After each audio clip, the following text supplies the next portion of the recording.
This time on Bondi Rescue, a 3-year-old goes missing in 40-degree temperatures. Just this one day, it was the apocalypse. Overcome with heat stroke, the lost boy's mother becomes a casualty. I was getting her to try and help us. Lisa, hey. In the panic of a mass rescue, a good Samaritan is nearly drowned as he tries to help a stranger. And blue bottles invade Bondi. Is this the worst sting of the season? It was the biggest welt I've ever seen. Iconic and alluring. Bondi Beach is flooded with more than 3 million visitors every summer. Most of them tourists with little knowledge of the ocean. The responsibility of keeping everyone safe weighs heavily on lifeguards. The south corner of Bondi is probably one of the eeriest places for me personally. It haunts all lifeguards because the last thing you want to do is be working when someone drowns. In his 3rd year working on Bondi, Reidy's greatest fear was realised. I was working down the south end. I remember watching an Asian gentleman walk all the way out, and he put one hand up, and then I radioed, and I looked again and there was nothing. This guy just went straight down. Another corner, really can't see him, he's underwater. This is not cool. I don't think it gets any worse. We lost a man on his birthday in front of his whole family.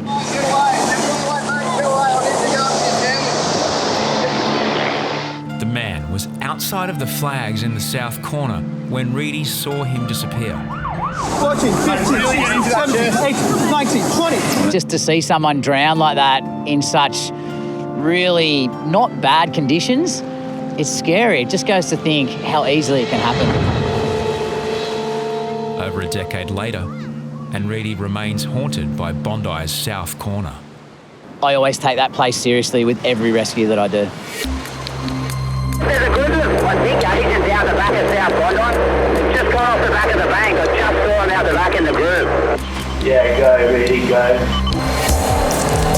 As I'm driving the buggy down the south corner, I see obviously 2 people. They look exhausted. They were gone. But the girl's in a lot of trouble. Nearby swimmers are oblivious to the 2 people drowning, just metres away in the rip. So as I'm paddling out, I could sort of see her over the back of the wave. I realised she was in a bad way. It was out there pretty quick. As Reidy closes in, the woman disappears underwater.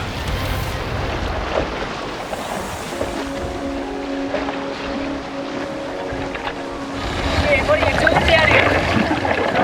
That chick was drowning. She was like under. That was crazy.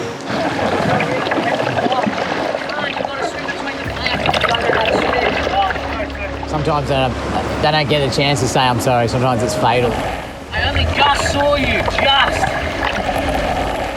I guess it just goes to show how emotional us lifeguards are and how seriously we take our job. The couple from China had no idea how dangerous the south corner can be. Next time you got to swim between the flags, all right? That south corner really is a dangerous place.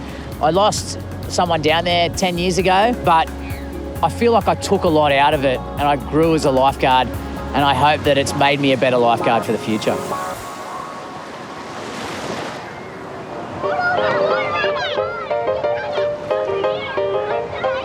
For kids, the beach is simply magical.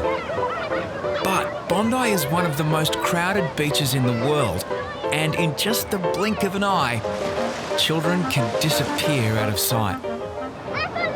When it's busy summer's day, we get missing people all day.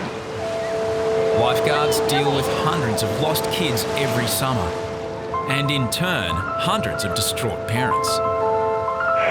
He's down by the flags. One of the biggest challenges is getting an accurate description of the child, what they're wearing and their age from the parent.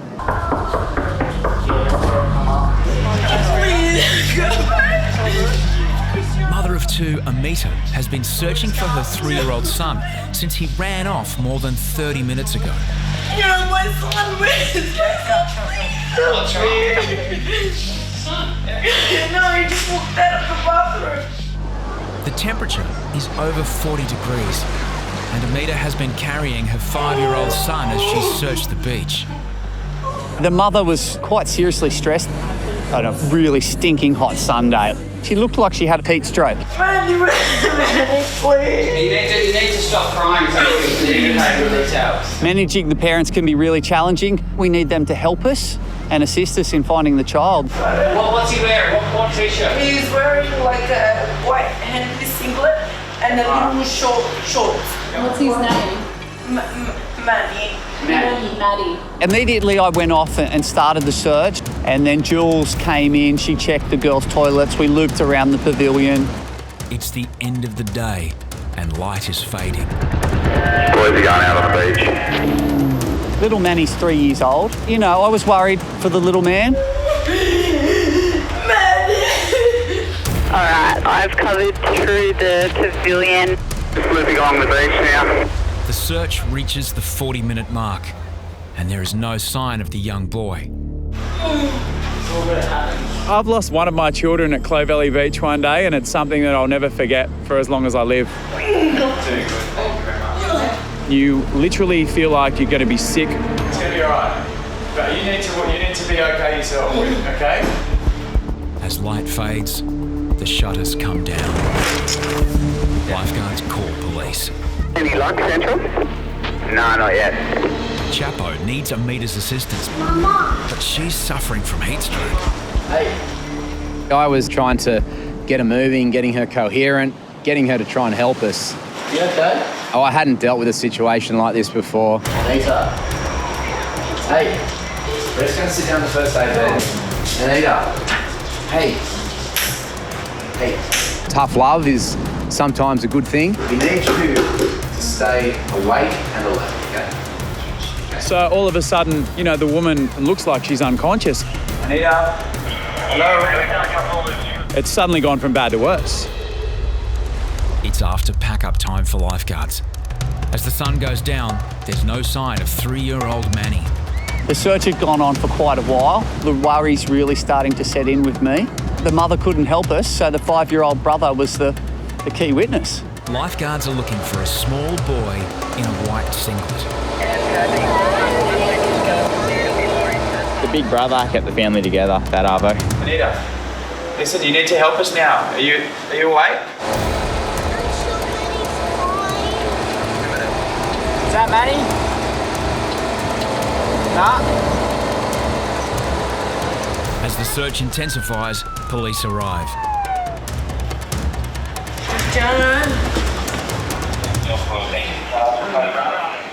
Yeah, mate, we've done a couple of loops through the pavilion, like the kids park around the back, and just looping along the beach now.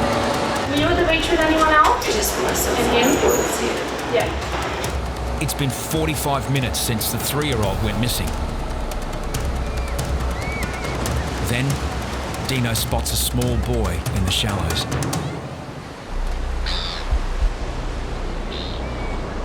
When I first saw him, there was a lady there watching, and I went and asked her, I said, is this your child? And she said no. Deano confirms the child is unaccompanied by a parent. I've got a kid that no one seems to own. I picked him up. You want to come for a drive? Geez, I hope it's his kid, because I've just picked him up and taken him. your brother knows Deano. We just needed some confirmation before we got all the way back up to the tower. Hey, this other buggy. Is this Manny? Is this your brother? Is this Manny? Yes. That's him. It's him, all right. You want to have a race? Race him. Let's go. Let's go see Mum. Stoked, we've got him. Let's get him up to the tower, get him to Mum, because Mum's in a state of shock. You got him? We got him. Found him. We've got him on the beach. Sorry, guys. You could literally see the relief like pouring out of her face.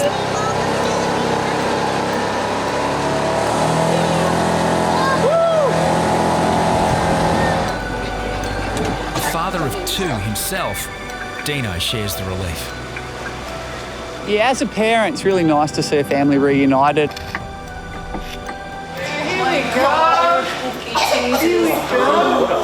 You know, the love for a child is stronger than any love that you can feel for another human. To think that that could be jeopardised or taken away from you in a brief moment is truly terrifying.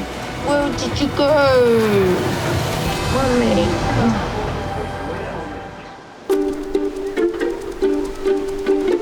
Bondi throws its arms open to millions of tourists every summer, but not all types of visitors are welcome. Blue bottles, they're an absolute menace. Blue bottles are laced with a poisonous toxin.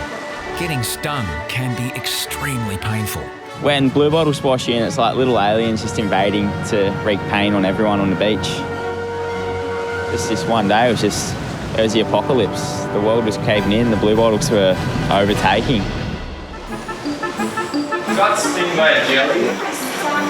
It's stung by a blue bottle. Lifeguards offer ice or antiseptic spray. There we go, all good. But there's no surefire remedy for a blue bottle sting. We just try and reassure them, saying you're not going to die and ride it out. You're going to be in this pain for 45 minutes. It goes under your arm into your glands. Don't freak out, it's just a part of it. Painful. You just got to deal with the pain for a bit, all right? No? After treating hundreds of people, lifeguards find the latest casualty doubled over on the stairs. You okay, sweetheart? But she doesn't have any of the welts that normally come from a sting. I honestly couldn't see where she actually got stung. First aid. Come in, sweetheart. We're going to put you on a first aid bed just to relax. Okay. She was kind of using our tower as a hotel. She'd, camped in. Yeah, sympathy was running low there. 17-year-old Thomas from Goulburn leaves little doubt whether he's been stung or not. I've seen thousands of people that have been stung by blue bottles, but this day it was the biggest welt I've ever seen. Definitely one of the better blue bottle stings to come to the tower today, if not the best of the season. Yeah, I was body surfing and next minute I feel something wrapping around my stomach, and then I look down and I see the blue tentacles. Blue bottle stings this bad can bring adults to their knees. Oh, it's pretty. I'm feeling all right, but it's still pretty stingy. This kid was putting on the bravest face I'd ever seen. I think I'm done with the water for today. And eventually he just turned around to me and said, "Can I just leave now? I'm sick of sitting here." Thomas sets off, but the woman on the first aid bed has taken up residence. I said to Harrison, I said, "Mate, I don't know how to say it nicely. Bugger off." And so it hurts a little bit, but it'll be gone in 20 minutes. It's Tommy's first season, and obviously he's doing the right thing, caring for them and looking after them a lot more, but it's just another person for me. How are you? So? You're going to be okay. Yeah, if you sit here and do all that, it's no good. No, you don't need a rest here. You're going to be fine. So you're not going to die, okay? And I told her, it gets worse, come back up, but I said, you'll be fine. Okay, walk normal. Yes. It's not that bad. Practice, don't. It's doing a Hollywood. Sometimes you've just got to give people that little nudge so they can get on with their life.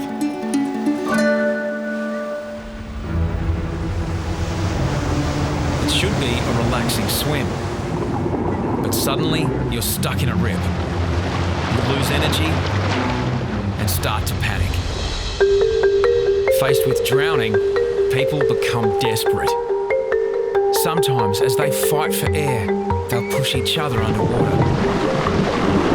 I was watching this yellow raft float around off second ramp, and sure enough, they lost their raft. And I noticed one of the guys was really grabbing hold of his mate and dragging him under. Jesse, I need you south of second ramp. A man who has fallen off the raft is being helped by a Good Samaritan. But now the Good Samaritan is being pushed underwater. And I could just see these two guys drowning each other, and I was like, oh no, this isn't good.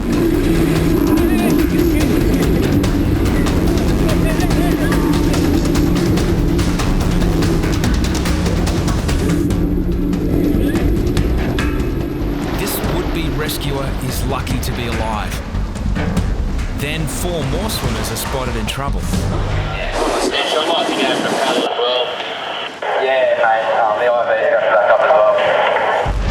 As head lifeguard Hoppo joins the fray, the situation escalates into a mass rescue. Once I have these 2 patients safe and sound on the jet ski, I'm on my way back in, and I see another guy, and he's most probably worse than these 2. Jesse plucks up a man being kept afloat by 3 swimmers. With their energy spent, they'll need to be rescued by Hoppo. We've got 6 patients. They're all desperate to save their own skin. It's every man for themselves. The overloaded jet ski is at risk of tipping. She's so rocky and hard to deal with. It's the same as riding the push bike. The slower you go, the harder the balance. I just go with my gut feeling and do whatever I think's right.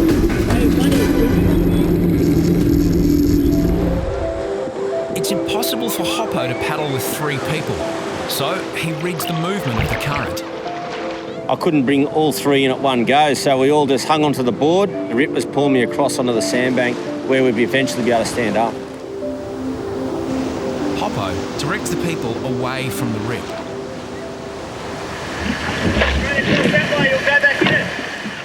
Sure enough, they didn't listen, straight back into the hole. I've got the patients back to the beach safely, turn around, then the 3 that Hoppo rescued are back in the rip. Good Samaritan Etienne from France recalls being held underwater as he attempted to save a stranger.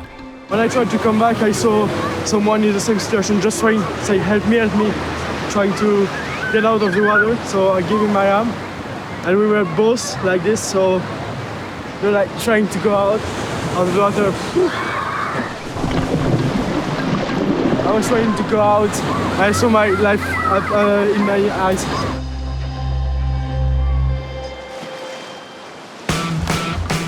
If there aren't enough surprises being dished up in the water, lifeguards can expect plenty of action on the sand. Over the years, you generally get a lot of pranksters come down to Bondi and think it's their 1 kilometre stage. There's so many people here and they can perform in front of thousands. Up in the tower, I could see these people walking around with this fake snake and think, oh, you know, how's this going to turn out? 3 visitors from Bangladesh are in Australia to make videos for their YouTube channel. Our prank is epic snake prank. We're just throwing the snake over the people and screaming like snake. In their home country, these pranksters have enjoyed huge success with their epic snake prank.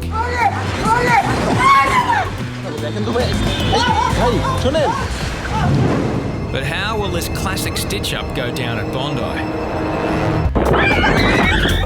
Snake behind you, oh my god! Oh my god, snake! Here I got the amazing Huge reaction, yeah. The pranksters may be laughing, but not everyone is getting the joke. Annoying, and I think it was annoying. Didn't really want to jump to conclusions that it was a fake because you never know here. These guys with their snake, you know, who knows, they'll probably upset someone. The prankster's next target is Yatesy, someone you don't want to upset. You know, then I saw him go up near Yatesy and thought, oh, this could go pear-shaped with Yatesy. Back to the flag, please. Thank you. He's getting a little bit more cranky in his old age. Yeah, so I'm just hanging there in the zone by myself, being a good lifeguard, watching this incredibly dangerous piece of water, and... They got Yatesy. Snake behind you, oh my god! Hey. Well, I think they got him well because he looked like he was flaring up and he had the snake as if he was going to, you know, probably wrap it around one of their necks. Startled, I was startled. Snake behind you, oh my god! Then I'm pissed off. Then I see the bright side of it and then I'm happy. It was like that, and then it was like, ah, sweet. Yatesy's emotional journey may not be over just yet. They were from Bangladesh and they were students, and I think they had like a ticklish, you know, like a... Snake, Yatesy, this is off, mate. He's got me, hey. Good one, Mick. Tonight on Bondi Rescue, Bondi's big beach party. But things turn dangerous. That was really, really close. A rescue with more than meets the eye. Boys, it's that same girl. We've had her before. There's romance in the air. Guess I'm going out on a date. And tears in the tower.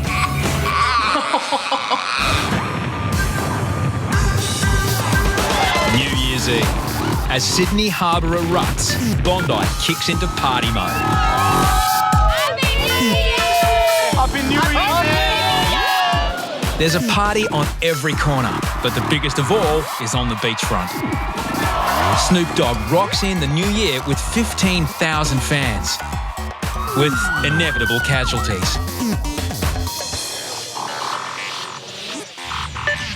As the roadies bump out, Bondi's lifeguards bump in an hour earlier than normal. Hey. It's a hive of activity at 5 a.m. Oh, here comes H-Man coming down the hill. The first sunrise of the year is full of promise.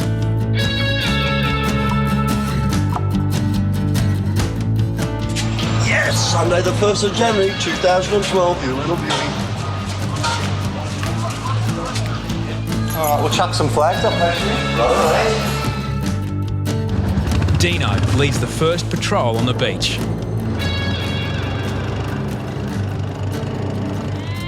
Papa, Mum, Dad, I love you! Happy New Year, guys! Happy New Year's! It's looking surprisingly ordered in a mad sort of sense. People are pretty happy and so far so good. Hope it stays like this. But Bondi never stays the same. Saying that there's two right there.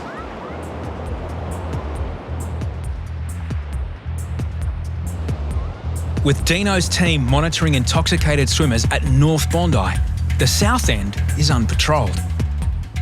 H has no choice but to break lifeguard protocol and leave the tower unattended. Another swimmer tries to reach the two men. By now, the pair have been dragged 100 metres from shore. By the time Deano and Max back up, H has christened the year.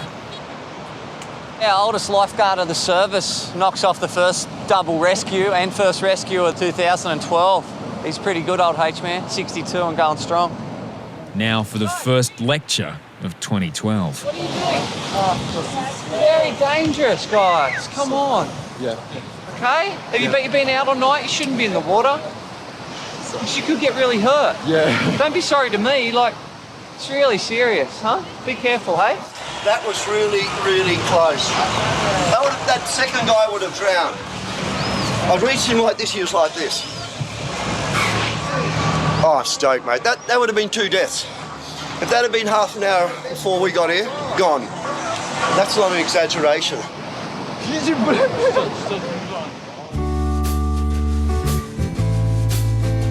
6 a.m. There are thousands on the beach, but not a towel in sight. This time of day normally, there's people doing push-ups, boxing, sprinting. They make up the majority of the population on the beach, but today I'd say it's made up of people sleeping off a hangover, sleeping off last night. We would like to welcome you to the 2012. Buddy. Oh, hello. Good morning. Hello. Hello, good morning. Boys, we're just waking everyone up because I don't want you to get dehydrated with this sun coming out if you've been out all night. All right. One reveller has started the year with an unusual resolution. We got here at 4 a.m. And he's done every person. He's been waiting for people to calm down and he's been shaking their I love you all. Happy New Year. It's barely 7 a.m. when the relaxed mood is shattered again. So there's a girl out right in front of this dangerous current sign and we've been trying to megaphone her and whistle. And her friends just approached me on the beach and said she doesn't know what she's doing out there and she's completely deaf, so she can't hear anything we're saying. Hands gone up, man. Hands gone up. Trainee Max Ashford heads out.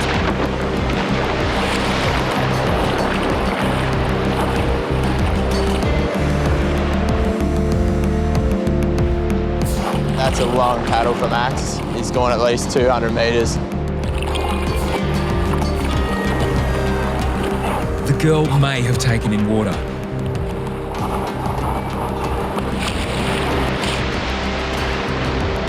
The dumping doesn't help.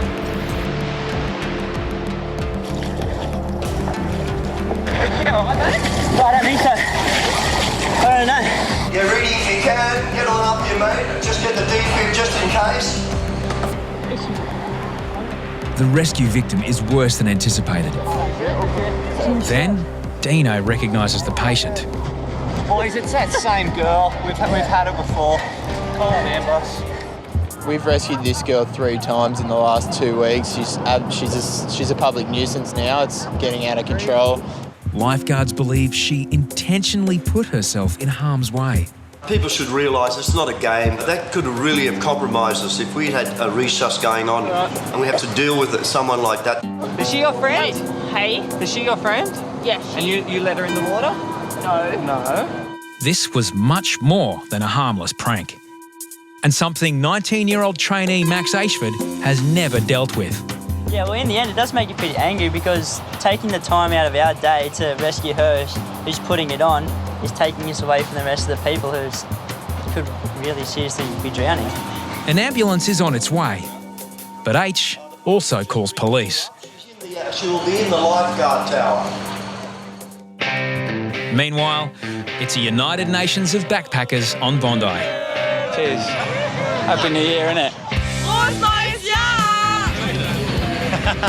Feliz Ano Novo! The best beach in the world, surely, so we have to come down here for the party. Scotland, England, Chile! But the year starts badly for 2 German backpackers. They're welcome to shore anyway. I'm here. What's wrong? Nothing. Are you all right? Yeah, we're Where are you from? From Germany. From Germany. All right. See the flags there? Yeah, it's fun. You know. Do you know what the flags are for? Yeah. Yeah. You know? Yeah. All right. Swim between them. Swim between them. I'm not drunken or something like that. That was not the reason. Good that the lifeguards are over here. I don't think you could have put your bags closer to the no swimming sign. Germans don't know that, have the knowledge and that stuff. Yeah, I think that's the problem. Happy New Year. Happy New Year. Happy New Year. Happy New Year, guy. More lifeguards come on duty to bolster the team, Guys, just so you know, Maxi's paddling out for 1 backpackers. including former trainee Maxi. Come around, you got to lay down, you got to lay like this, facing that way. This time, the rescue victim is all the way from Moscow. It's a textbook rescue. Nice form. He's got her on the board. He's pulled her back. Look at this. He's going to give her a little ride. I have not done it before, surfing, so it was great. The waves, you were feeling it. And it was so fast. Oh my God, it was awesome. Jana has had the ride of her life. Very nice, very kind. And he's very cute, blue eyes. It's what I like. Aussie guys. Jana's not the only Russian attracting the attention of lifeguards.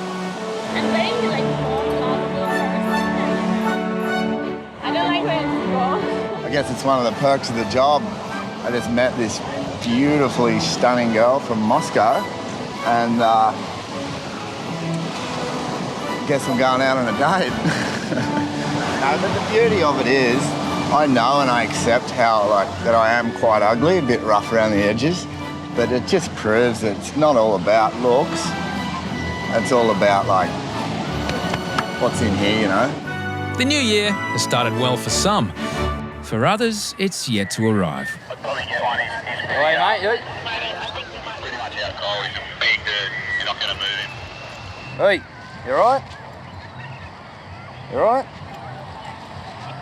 You had a big night last night, hey? Hang on, Chips. Where'd you go last night, mate? Can't remember? I'm gonna help you get up, right? I'm gonna go up the tower, give you some water. Alright. Okay? What's your name? T. T? Maxi. The party crowd's sort of died away now. There's 1 or 2 left sleeping on the beach, but the full family crowd's come down now, so 9 o'clock they would have got to bed after watching the fireworks, and they're all down here now. Tons of kids filling up the beach.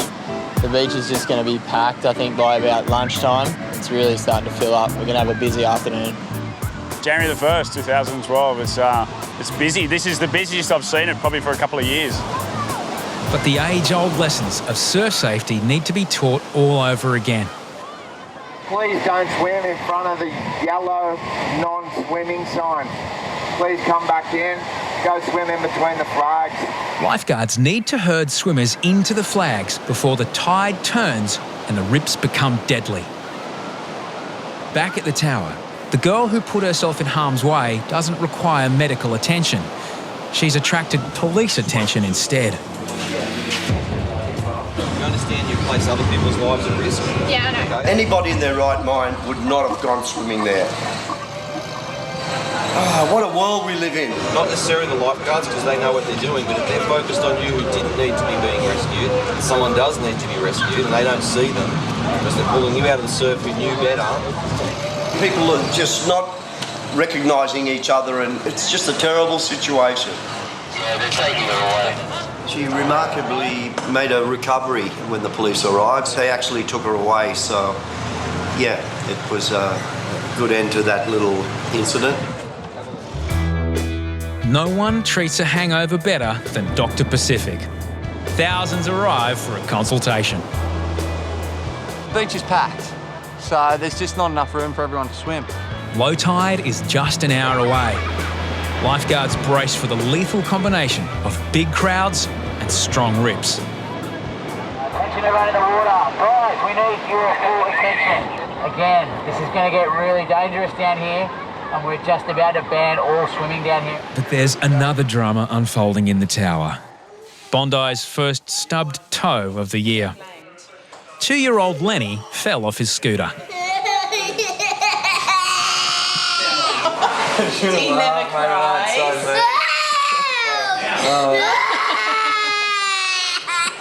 Did you cry when you did it? No, we didn't cry.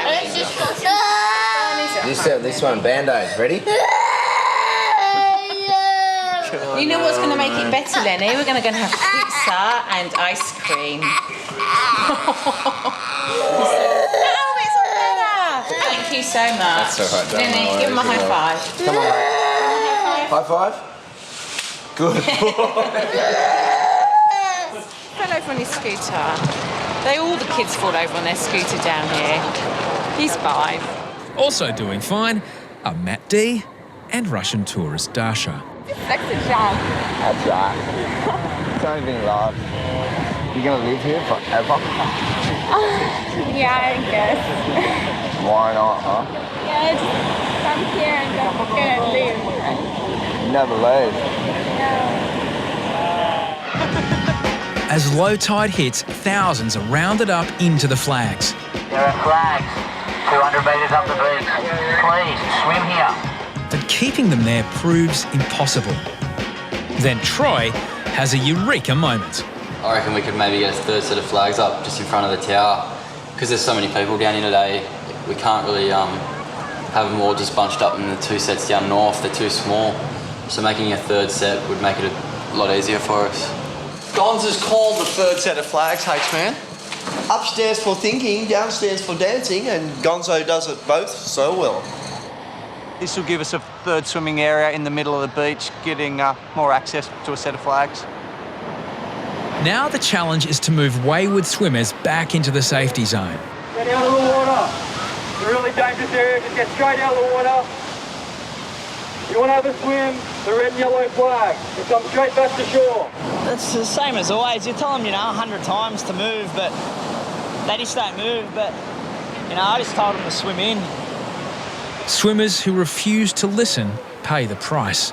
All these swimmers, keep moving over. There's 2 now. There's one almost up the rocks at the iceberg. Scores of swimmers are rescued in the space of an hour. I was really scared. I was really worried about sinking in the water.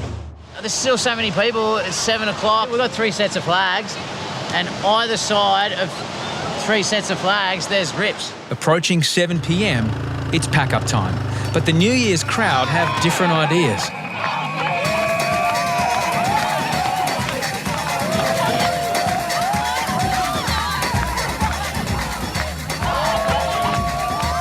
letting everyone know that the lifeguards go home at 7 o'clock. If you go in the water and you get into trouble after 7 o'clock, you're on your own. There is no one to help you. Yeah, I mean, we want to protect and serve, but it's New Year's Day, we want to have a beer as well. Once again, to all the swimmers out there, guys, the lifeguards are finishing up for the day. I recommend you call it a day and come back tomorrow. Massive crowd on the beach for pack up today. Probably be here at least an hour overtime.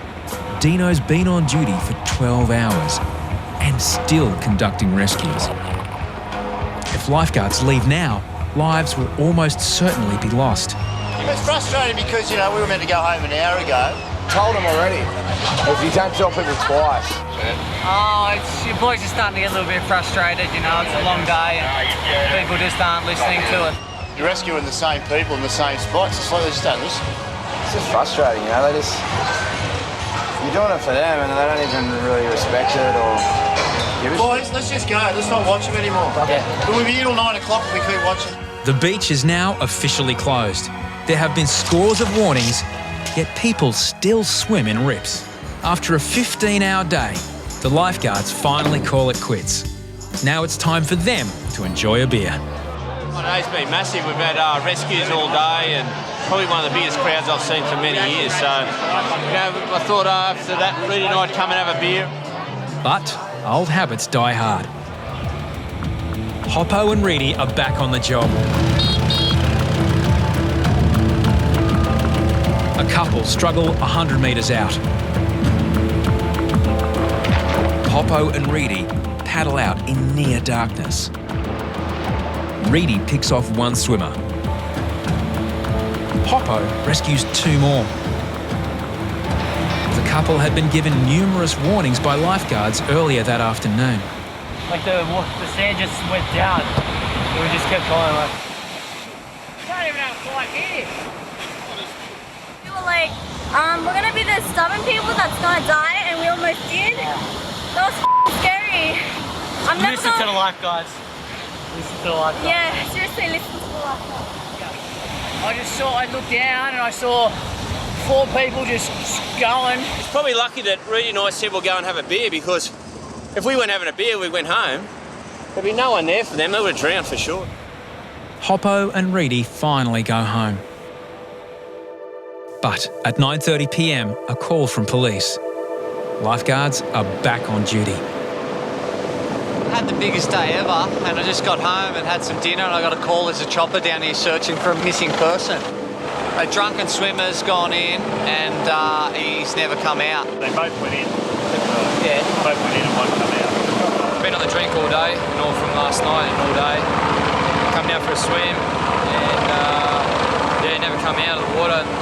So I'm pretty upset. We were here to 8:15 tonight. We did loads of rescues. It was getting dark, and we warned people over and over.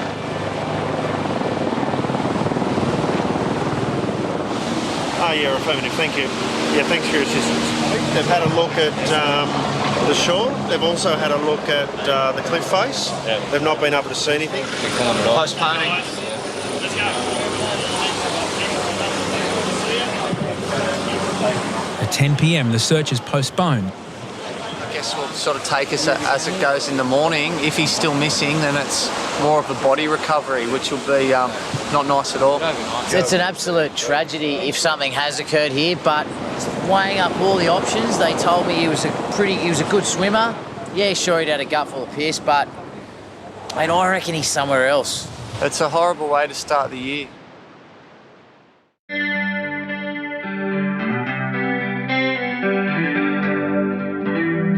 Next morning, Deano gets a phone call about the missing swimmer. How did it happen? Yeah, mate, I guess it's the best result. It is frustrating, but happy not to be looking for a body this morning. I'll pass it on to you, John. He's all right, boys. One of those days where we walked away and said, we're lucky no one died today, and to get the call to come back and look for a body was pretty hard to take, and then to find out he was drunk and irresponsible and he's turned up at his mum's house, it's really, I don't know how to take it. I guess I'm glad he's not dead. It says it all. It was a hot day. The 1st of January, they got blind, they've gone for a swim and missed each other. Well, he left his clothes on the beach. I guess you would, you know, he's gone missing and just disappeared. Did he walk home through Bondi on New Year's Day in the nude and not even know about it?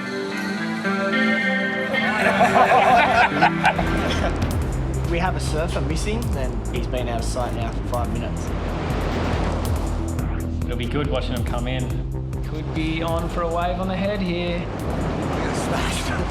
I drove him straight into the sand. The girl just sort of appeared quite far out and it's really dangerous. Parko's on his way. I'm nervous for that. I can't get out the back because the waves are too consistent, they're too big. As lifeguards, we patrol 3 beaches, Bondi, Bronte and Tamarama. Most of the time it's picture perfect, but we do get the big swells and the dangerous conditions. Puts us to the test. What's left of ex-tropical cyclone Oswald has arrived, with gusts of over 100 kilometres an hour churning up dangerous surf, waves at 8 to 10 feet on the coast. The conditions are coming together. A low off the top of New Zealand, another low right on our coast coming down from Queensland. And the 2 systems are going to combine to provide a pretty substantial, very, very powerful swell, especially around the corner at Tamarama and Bronte. The surf's about 10 or 12 foot around the corner. I'm just on my lunch break, so, you know, the waves are solid. There's not many other jobs where you can go surfing in your lunch break when it's big. When the conditions are rough and dangerous, these are sort of our best kind of conditions to go out there and train. It's exciting, really. You know, when it's big, I like to get out there and just charge. Traditional thing, I suppose. Box time, been doing it for years. Well, let's get everything out, ready to go. Everyone knows that it's coming on. It's going to be some amazing rides today. Should be good.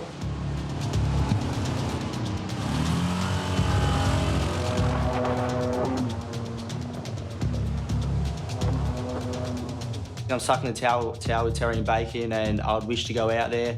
I just want to catch like just one wave or 1 or 2 waves at a time. Poor old Tark's dream's been shattered because he probably won't get that majestic big wave that's reeling off inside his head, so he's down in the dumps. I heard Taco got a bit angry because he wanted to surf Tama, but bad luck, Taco. We like it when the swell's up. The anticipation of getting a really big wave is great, and it's just the boys. Okay. Oh, yes!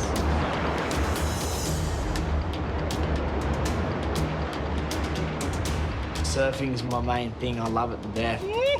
Especially when the waves get massive, your adrenaline starts pumping. This day it got up to about 10 foot, and 10 foot around here is big. Is Hoppo on that as well? Yeah. But no matter how long you've been surfing big waves for, it never ceases to be scary.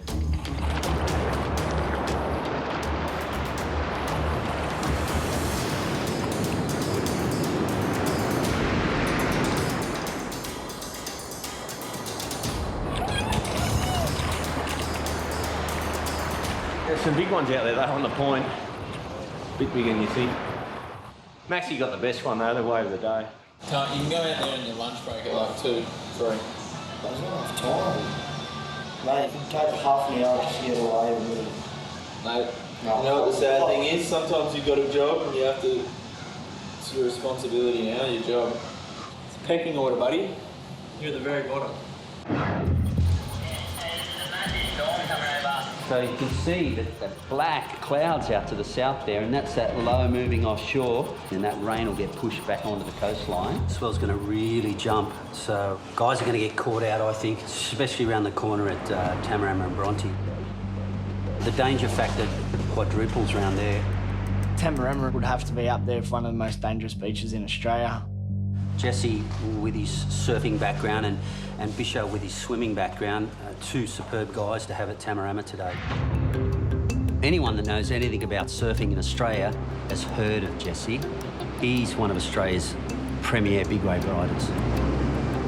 Bisho, on the other hand, is one of Australia's best ocean swimmers. I started as a nipper, moved into the senior club, and then I discovered the belt swim. In my last year of racing, I won the Australian title with a belt. We work Bondi so much, but Tama and Bronte is where you can really test your skills out. You can actually almost tell the way someone's gonna be able to handle the ocean before they go in the water. The guy jumped off the point here at the north end, and we seen him go across, and we thought he was all right, and both Jess and I kind of turned around for just 1 second. Before you know it, it just ripped him across so quick. When you got the nor'east swell coming straight into the Tama, you can't even pedal against it. The current's that strong, and if you try to pedal back, you're just going straight into the rocks.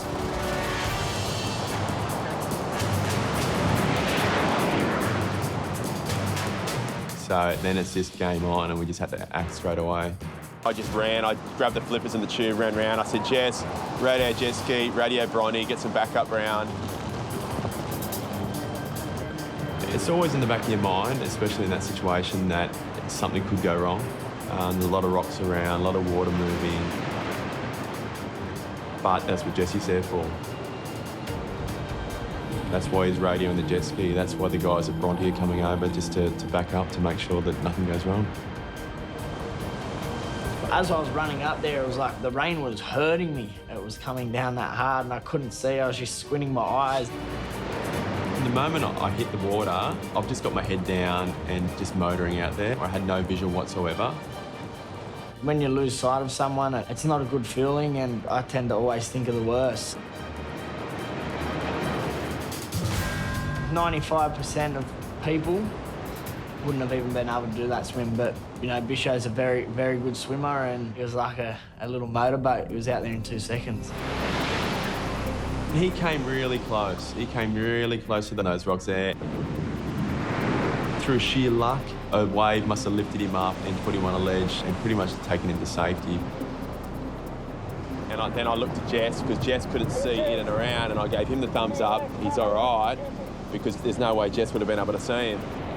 Right now, he's probably just straight underneath it, but Bisho said he's all good, so. And then it was just a matter of him trying to get back around, which was the difficult part, but he eventually obviously made it. My occupation in Brazil is lifeguard, you know? No panic, man. I have a big wave in my country. Lifeguard help me. I come, drop in the rock, that's it. I'm here. Look, I'm happy. No problem. It's a big sigh of relief to know that I don't have to swim in there if he's not getting bashed up against the rocks.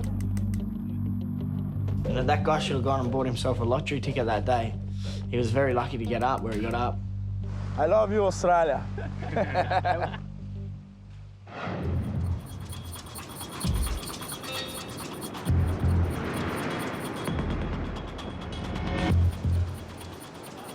The big swells have been pounding Bondi for a couple of days now. Perfect conditions for rescues. The swell's up, the sun's out, and the rips are roaring. Mate, you've got 2 guys in the rear. They could be lucky. It kind of like flashes and pulls out, and it backs off. Yeah, I'm standing by. They're in a terrible spot. I'm gonna go for a paddle. Then I'll come out for a paddle. Yeah, copy, mate. Sweet. Just had a couple of swimmers, just went out a little bit too far, and they've just been dragged out in the rip, and Chapo's going to go out there, paddle, see if they're all right. These boards aren't designed to go through or under big waves. It makes our job more difficult to get out there, but we do a lot of training on them. Hey, boys, you all right? We often get a hand from the board riders. The surfers know when the surf's bigger that a swimmer out of their depths, they're not going to get back in. If they see somebody in trouble, they'll go and ask them, are you okay, mate? Do you need a hand?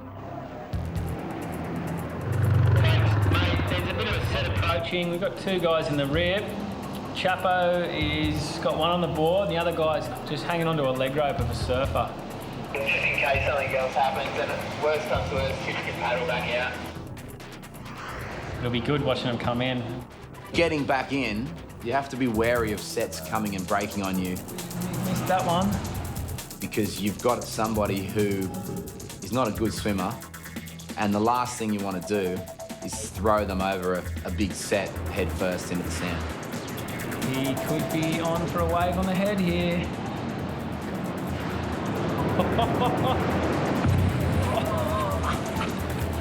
Yeah, he's done a good nosedive. Sending someone down the mine is basically throwing them over a dumping wave head first into a sandbank.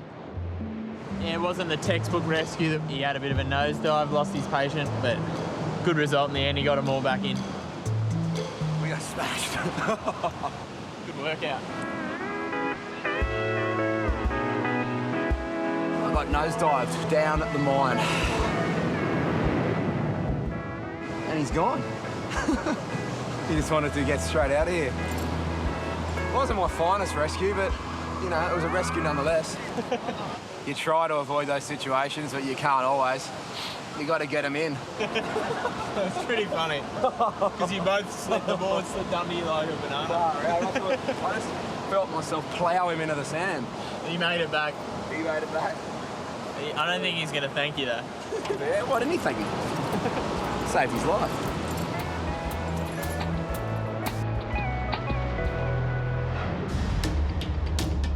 I just want to catch up just 1 or 2 waves at a time. It's pecking order, buddy. You're at the very bottom. Taco's conduct of late has got him in a bit of strife, and he's now across the road with the bosses. That's it, mate.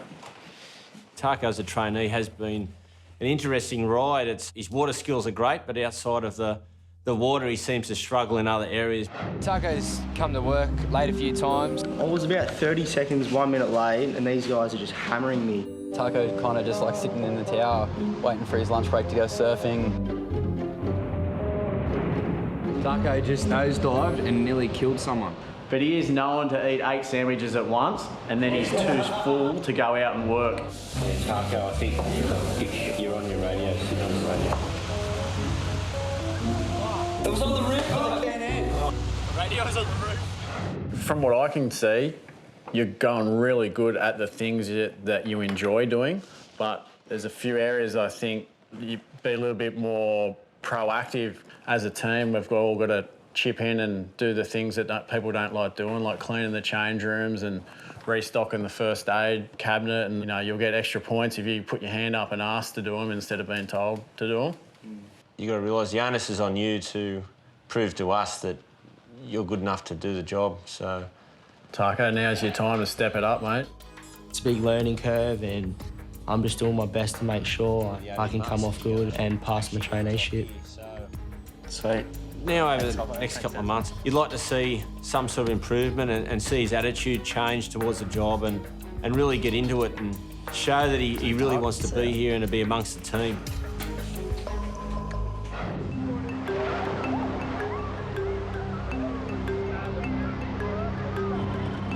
As a trainee, you just got to do whatever you can to impress the boys, basically. Otherwise, you get the cut, you don't get the job. Right out there. Yeah, get ready. You're doing at the back. If you can hear me, if you're in trouble, put your hand up. The girl just sort of appeared quite far out, and it's really dangerous. There's a big swell on, you know, so people weren't going too far off the shore break, but somehow this lady just got out there. Before we knew it, she was right at the back, and she was in trouble. Well, we went out to catch the wave together, and I went over, and she went under. When she went under, it took her farther out. I went over and kind of rode it back, so then we got kind of really far really quick. And I just yelled, come back, but then I just saw her kind of riding those waves, slowly getting farther and farther out. Yeah, boys, you're gonna have to go. She's hanging off the guy's surfboard. The guy's just paddled out. Mate, just hug the flags as much as you can, even come on the other side of the flags.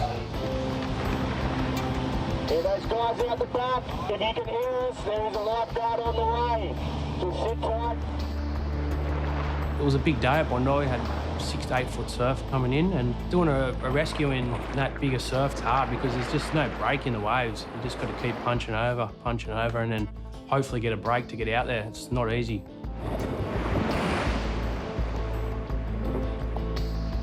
Go, Taco. It is too dangerous to be swimming. We are currently executing a rescue at the back of the flags. Come back into shore, we're going to move the flags up the beach.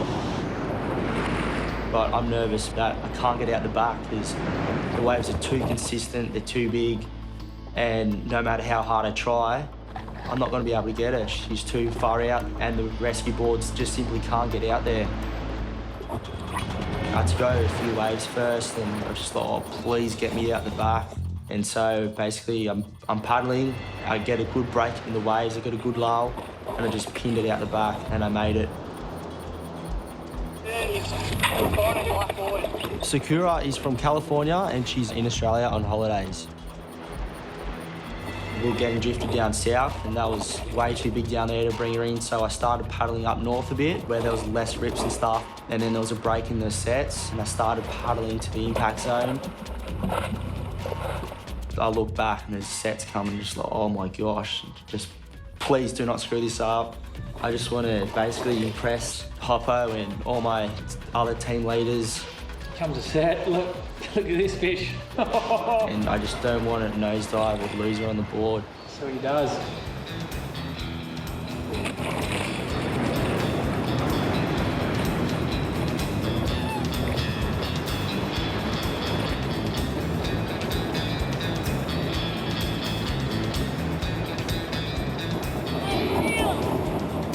I just had a big smile on my face going, oh, thank you. It was a successful rescue and big swell. It was a bloody good effort by Taco. He tackled it well, he got that little window and squeezed through, and he did a champion effort coming in. Thank you.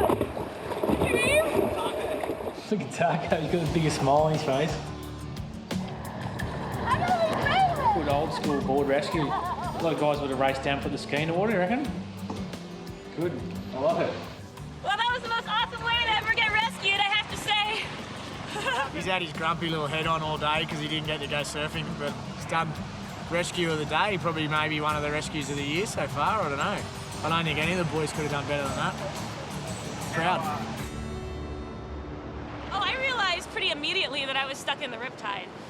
As soon as I saw how far away I got from him, just after one wave, really. I dove under, he rode on top, and we were so far apart.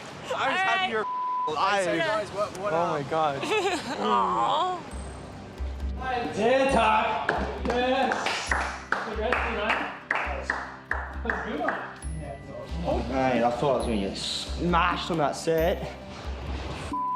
I was like, oh, he would go. We lost you in the foam and you just popped out. I was more scared of not making it out the back. Yeah. Thought I was just going to get hammered trying to get out. That's enough thrills for today. Oh my god, I I'm was like so covering scared. up. I was like running up and down the beach. Yeah, I'm stoked with that rescue. You're definitely in contention for the best rescue. You're leading the service so far. We're about halfway through the season and you're on the top at the moment. Good work, Taco. Cheers. You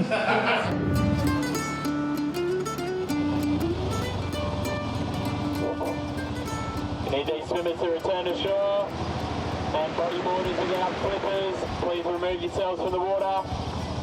I saw somebody who needed rescuing, so I went out. Today, thank you. Yeah, here we go. This is Chapo's chance of redemption, round 2 on the nosedive. But conditions have not eased up at all. He's facing the same task as he had before. It's not easy. I reckon he could be going 2 from 2. It's going to be in the back of his mind. He's going to know everyone's watching even more than the last one, so we'll see how he goes.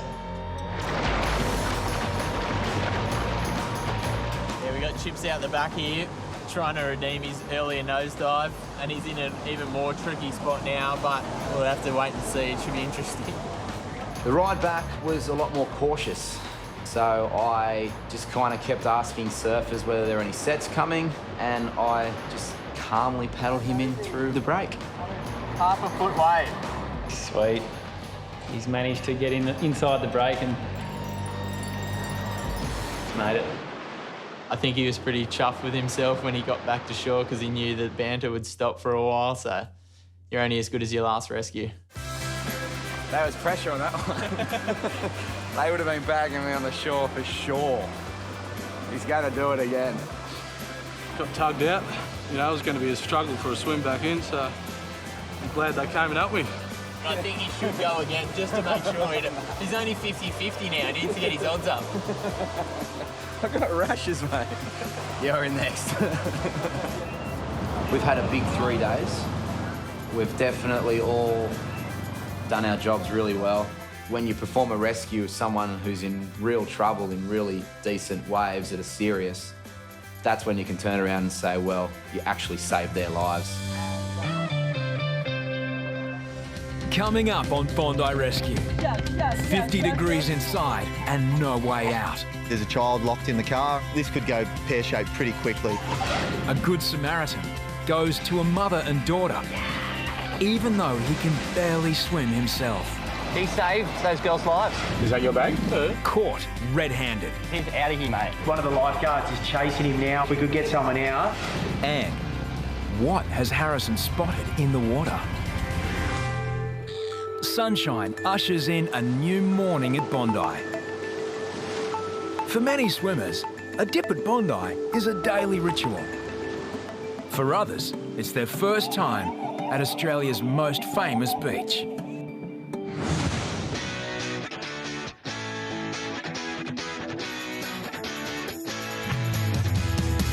The experience of lifeguards varies too. From veterans down through to trainees. Heart rate's up a little bit, adrenaline's kicking in, it's all good fun. There are also Bondi's future lifeguards. No matter what level of experience, vigilance is key. Because just where and how trouble strikes is never certain. Central to Rhino, boys. I just got a vibe fucking going under it. It's right on the shore.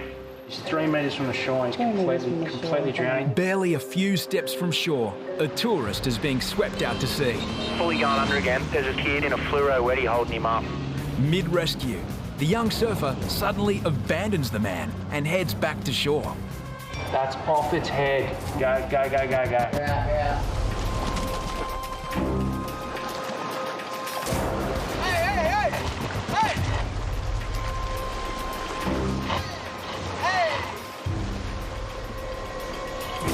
Maxi finally reaches the man, who's worn out from fighting the rip. Confused and tired, the man chooses an unconventional position. You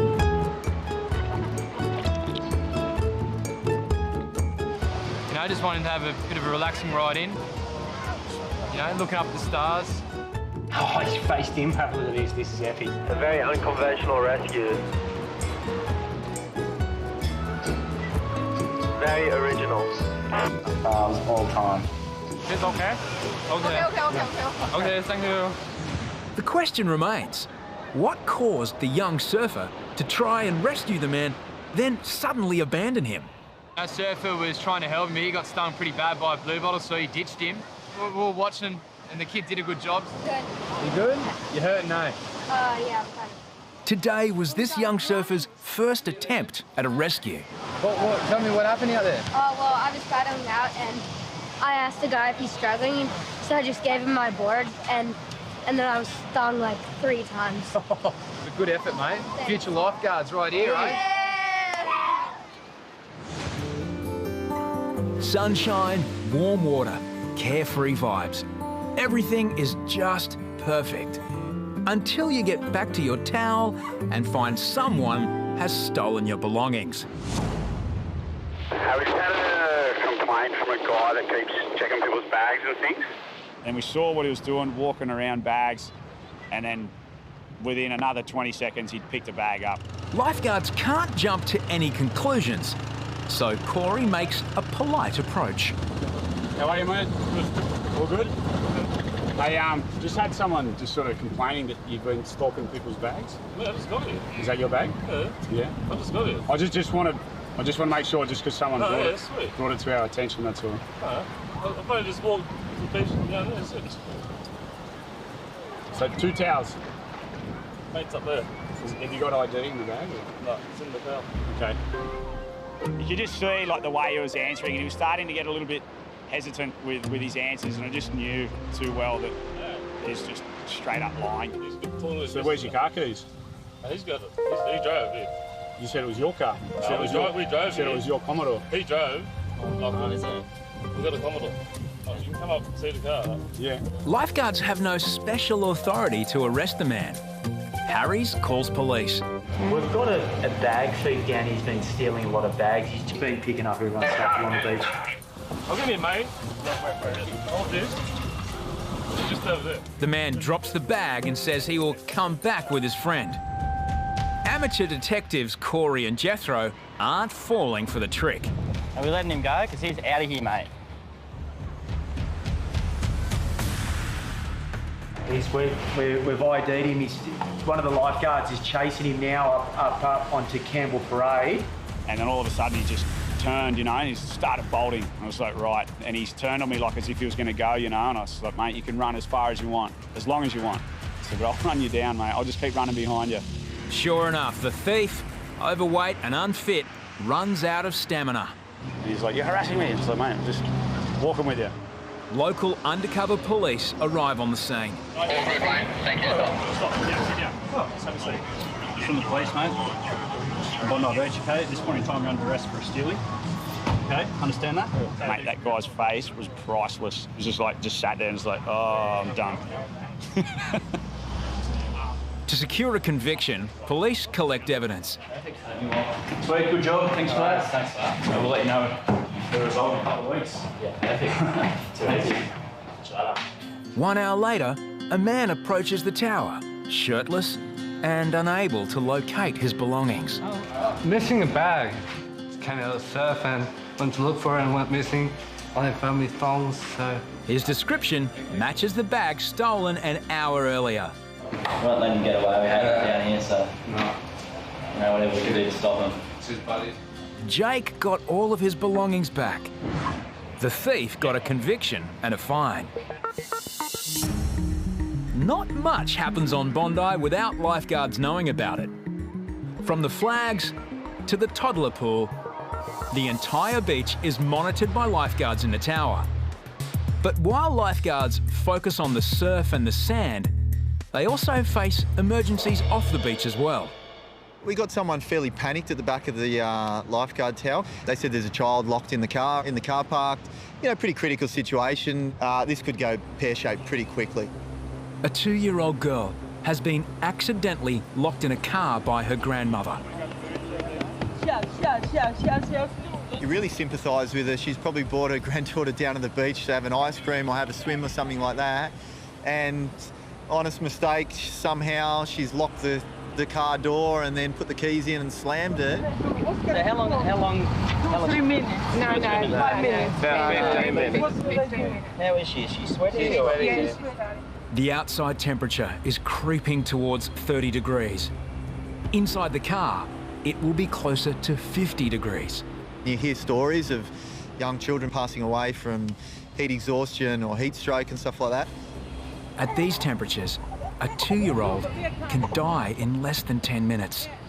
She's already been in the car for 15. The girl in the car was visibly distressed. The heat was building in the car by the second, and she had to get out of that car. You can see the young girl there, and she's crying, she's upset, she's sweating. It's terrifying. Break the window.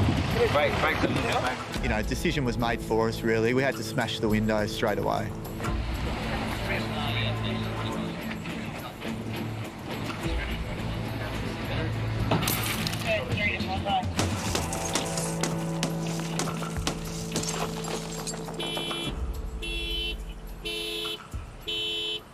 After 15 long minutes, fresh air finally floods into the car. It's only a simple accident. Grandma would have been really relieved. You okay? I just went here, open car, and I just left there. I just put my key inside, and when I came around, car is closed. It was automatically closed again. Something maybe on this button. All of these situations take our attention away from the water. But we also have a duty of care to the people of Bondi, to our visitors, and especially a poor baby. There's no one more vulnerable than a young child trapped in a car, helpless. As long as that doesn't take ourselves away from our, our core duty, which is making sure people are safe in the water. 1 p.m. on a busy weekday. As the tide runs out, Bondi's rips start to claim their first victims. Hey, Ryan, the guy to your left, With only 4 lifeguards on duty, maintaining control is key. I was on the beach that day and there were so many rips. There was heaps more rips than lifeguards. About 100 metres away, I just saw 4 people in trouble and 2 people in a lot of trouble. With multiple people needing help, 1 lifeguard won't be enough for the job. Yeah, Matt, starting to think as well, I think. Yeah, for sure, brother. We've got heaps of hands up. It appears as though one person in the group may be helping the others. As I approached, the mother and daughter were screaming. Deano quickly grabs a woman and her daughter.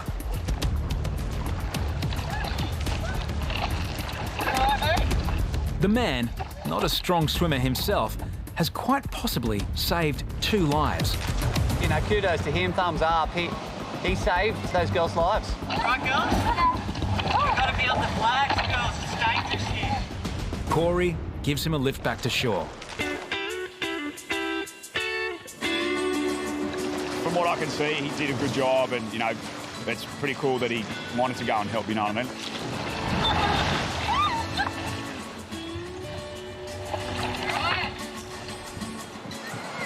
Champion.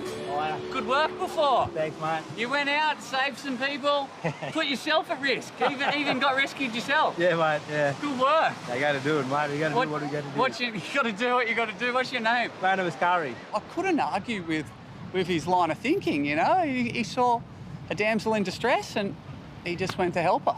Where are you from? I'm from India. India? Born and raised in the south of India. Bondi Beach. Yeah. But I've been living here for the past 15 years. 15 years? Yeah. You're an Aussie?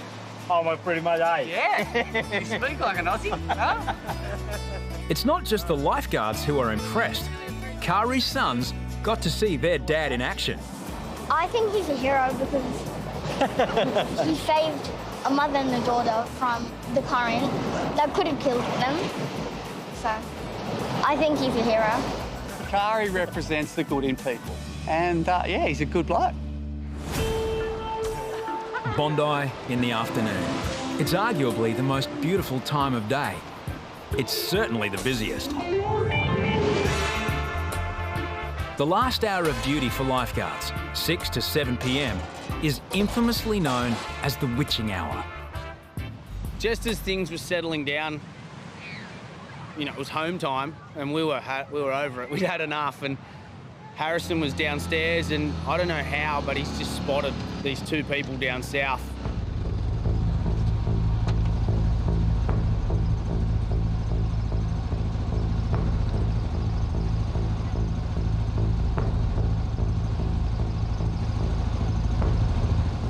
Are there 2 heads, Whippet? Are there 2 heads off that back and that rip in that corner?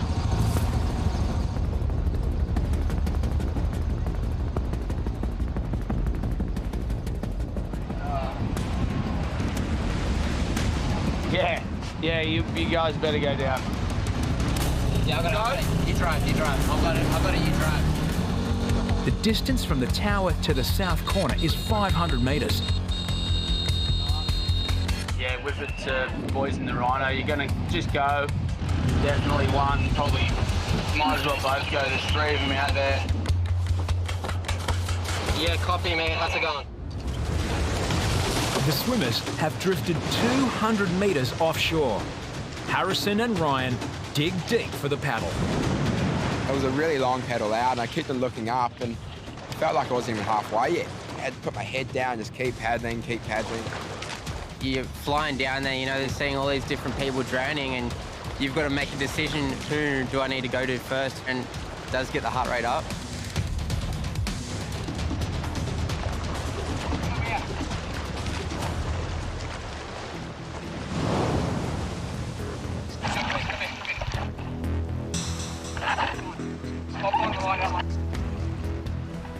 just seems like people just pick when we're leaving. Oh, okay, lifeguards are leaving now. Now's a good time to drown. Yeah, it is a little bit frustrating, but I mean, we're lifeguards. We're not going to let someone drown, even if we are off the clock. You're sweet. If I put him on the board, you're sweet. I got this patient. I did offer him the lift, and I said, oh, you know, we'll get a wave. You want to jump on and get a wave? Oh, yeah, man. He was like, yeah, like, let's get a wave, and he was pumped, and so he got more than he bargained for, I think. Okay. As they move into the impact zone, Harrison and Ryan must avoid getting hit by a looming set. A little bit of experience came into play on the way back in, and Harrison nailed it like a seasoned veteran, and Ryan got smashed like a rookie. Yep. No. He's in the barrel.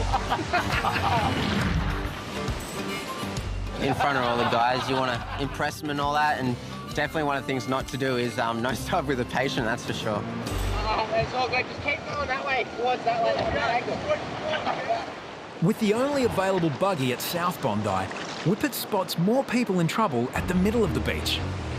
I looked down and spotted another group of about 5 people in the other rip. Yeah, 2 more on this other rip, but... Without backup, lifeguards will be outnumbered. Harrison and Ryan were trying to get them on the radios, and in the end it was just up to me and Jess. Almost all of the rescue equipment is packed away, so lifeguards must improvise. We just had to run downstairs, take some boards off the racks and pin it. Go, box.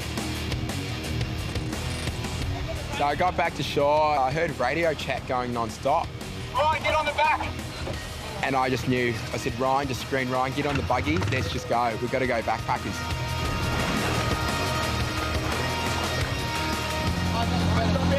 Stop here. Go on, I want you to come with me.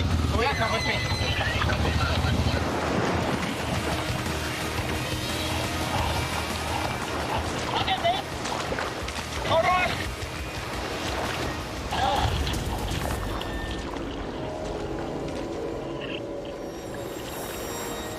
After doing a massive paddle in the south corner, then having to go full speed out for this group, I just gave up. Put my head on the board, I was like, oh, no more.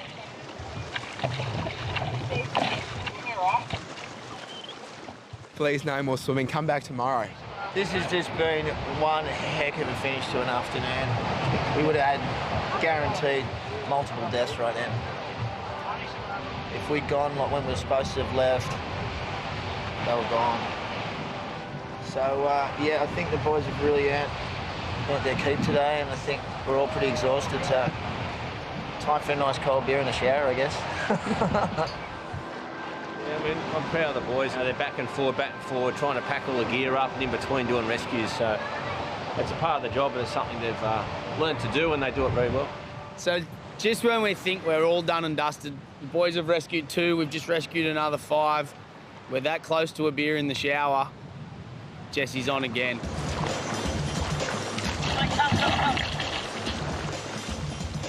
I've seen a guy like 300 metres further out, and like, obviously I can back myself, but I just, you know, I know how fit Ryan is. I was like, brother, you're coming with me, mate, let's go.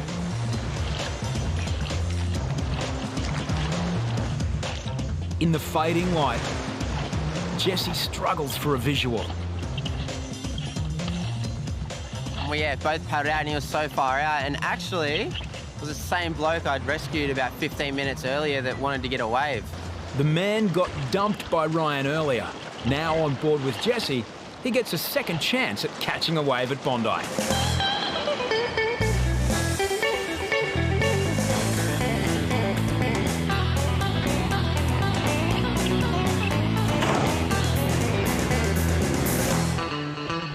You got to stand up, and absolutely stoked about it, and yeah, obviously he can go home from Bondi with a smile on his face. When someone's standing on the front of your board, it's good for the boys to have a laugh at. 10 after-hours rescues in less than 10 minutes. Lifeguards finally get to call it a day. Well done, bro. See you guys. See you. Harry. Coming up on Bondi Rescue. surgery in the tower. Maxi and Glick up close and personal with a shark. Boys, 100% shark straight out here. And every lifeguard's fear. A swimmer pulled from the water, not breathing. I've got to let go of it. Don't touch, patient. Stay with us. Bondi's world-famous stretch of sand is a magnet for beachgoers. Lifeguards patrol the beach, switching their time between the shoreline and the tower. Lately, though, Jesse has been spending more time in the tower than he'd normally like. I'm in the tower this summer because I had an accident at the start of the season. I got washed on the rocks south of the icebergs and fractured my pelvis, hip and coccyx. I find it pretty funny that I hurt myself on a 1 foot wave because, you know, I chase waves all around the world that are in the 15 to 20 foot range. Unfortunately, the 1 foot wave was the one that got me. Since being injured, Jesse has been confined to light duties in the tower. I think everyone has their different bits of being a lifeguard, and yeah, mine's definitely being on the beach, not in the tower.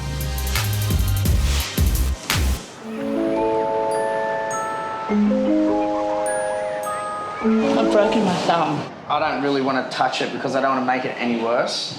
Okay. I think that would just numb it up a bit so the pain, or I can give you pain relief. Can you have both?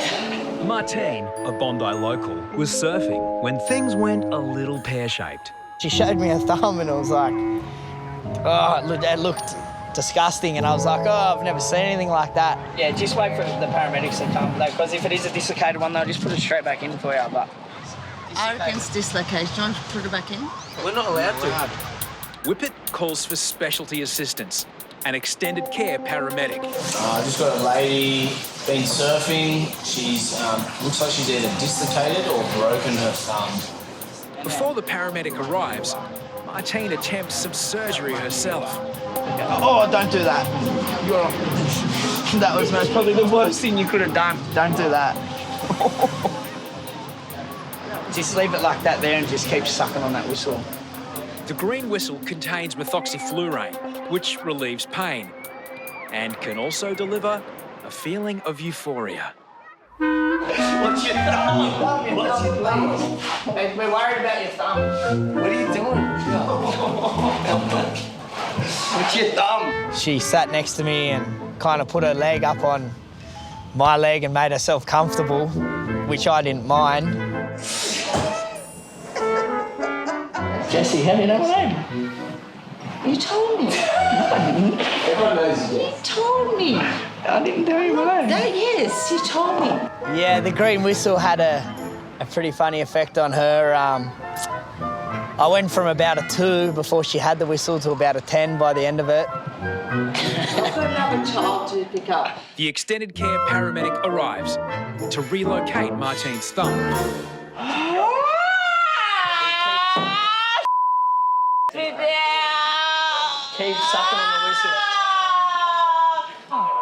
Keep on the whistle. Nothing happened. Unfortunately, it didn't go back in, so she had to go to hospital. The car ride would have been funny for the Ambo driver, I tell you that. You know what? She was a character. Martine was taken to Prince of Wales Hospital. After undergoing surgery to reset her thumb, she was discharged 5 hours later. In Australia last year, 266 people died from drowning. Bondi's lifeguards pride themselves on making sure no lives are lost on their watch. But drownings do occur. It's a male, about 20 years old. They got him on the bag now. I'll get back to you in the morning. This is when training and years of experience count. The critical moments when lifeguards bring people back from the brink of death. So just relax, mate, just relax. We're looking after you, okay? We got notified up in the tower by a member of the public that there might have been someone in trouble in the flags. A Bondi Rescue crew member confirms the sighting. Beardy and Mouse race from the tower, carrying the medikit and defibrillator. Can I get an ambulance here ASAP where they've just dragged someone out of the water?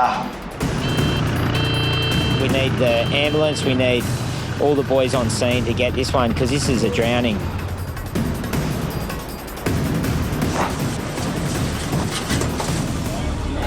Water froths from his lungs and obstructs his airway. I'm just going to give him a bit of a pump here. We need to establish an airway, and we do have a Goodell airway. Yeah, let's roll him. Our Goodell holds the patient's tongue down so they don't choke on their tongue, and it opens a clear airway for us to continue EAR on. He started draining, and I knew we had an airway. Get that defib on him. Lifeguards attach the defibrillator. If the man's heart stops beating, he will be given an electric shock to restart his heart. If a shock is administered, anyone touching the patient will be electrocuted as well. Stop CPR. Stop now. Do not touch the patient. My gosh, just hands off. Analyzing heart rhythm. I have to Do leave. not touch the patient. No shock advised. Okay, we're gonna roll him back again. Okay, just wait. To help drain water from the man's lungs, lifeguards place him in the recovery position. Mate, if you can hear us, squeeze your right hand, buddy. Can you hear us? Buddy, squeeze that right hand. No, 45 seconds. Just keep draining that water out of him. Can you feel the pulse? Keep going, I'm just concentrating. Faintly. I've got okay, well then, okay, he's got a pulse. I want that on. The man was found floating between the flags, the safest part of the beach. Just trying to get not far out. Yeah, just by himself though, yeah? Yeah. Beardy notices a telling injury. He was blood on his head. Guys, I'm a bit worried. I want to put this neck collar on him, Yeah, definitely. Let's try and straighten up his spine. Lifeguards suspect he's possibly suffered a spinal injury. New recruit Mario is sent to the tower to recover the spinal cord. It's the first resuscitation he's been involved in. Adrenaline, I drive as fast as I could. I start moving people in front of me. What do you need, brother?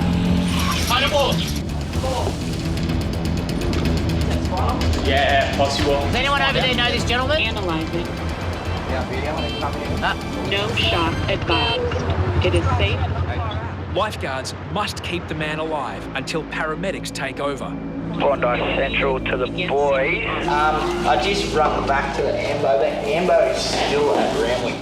Okay, copy that. He's breathing, but he's unconscious at the moment. So, yeah, we keep you posted. Thank you. Pulse 67, Yeah. 71, 83, it's rising, which is good. Yeah. Do you think maybe it's worth rolling him, put the neck collar on, coming back over? On 3, now so you can drop that for a second. 1, 2, 3, roll. Good work, good work. We took him out of the recovery position because there were signs of life. He was responsive to us, he was squeezing our hands, and we were happy with the clear airway that we had with the Goodell. Mate, can you open your eyes for us? You can open your eyes. Okay, that's good. I know it's hard, mate. You need to try and just take a big, deep breath. Calm down for us. If the man has a spinal injury, moving him is risky, but lifeguards must prioritise his airway. If you need to spit out, Bomb mate. it, mate. You need to bomb it, That's it. Spit it out, mate. Spit it out. Analyzing. Guys, can you move out of the way so the ambulance can get down here, please? Get out of the way. Get out of the way. Out of the way. It was a big relief to have the paramedics turn up and take over. All right, have we got any straps for this board? Yep. Yeah, they're on there. We'll clip them in right now. What happened to the man is a mystery. The first person to spot him in the water was a nearby swimmer. We was playing with my son on the waves, and we saw him facing down, and we saw that he was holding the breath. And we looking for a little while, and he didn't move. And after that, making like convulsions, and I just touched him, and he didn't respond, and I just turned around. He tried to breathe, but I think he got a lot of water on the lungs, and that's why he couldn't breathe.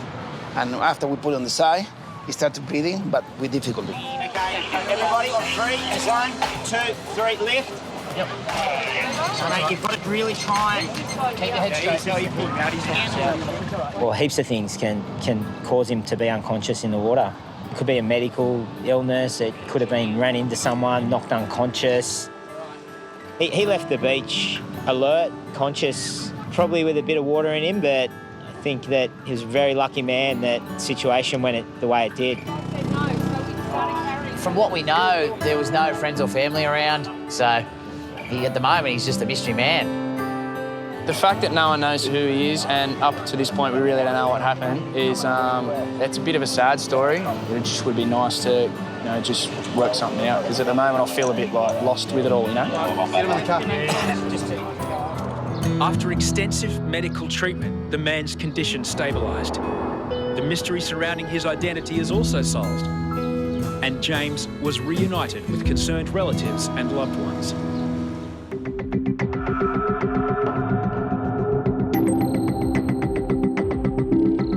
Over the summer, there's been an increase in a lot of marine life. We've got turtles, we've got whales, we've got penguins, we've got seals, we've got fish. And one thing that does eat these things is a shark. This isn't the Lifeguards' first close call with sharks this season. Wow, straight underneath him. Add record incidents up and down the coast, and everyone is on high alert. Look at the size of them.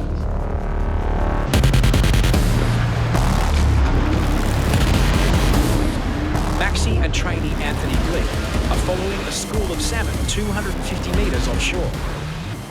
There's been a few shark sightings in the area recently, so they're just launched a jet ski as a precautionary measure, just to have a quick patrol, see if they can see anything fishy, and report back soon. It actually looks very sharky out there right now.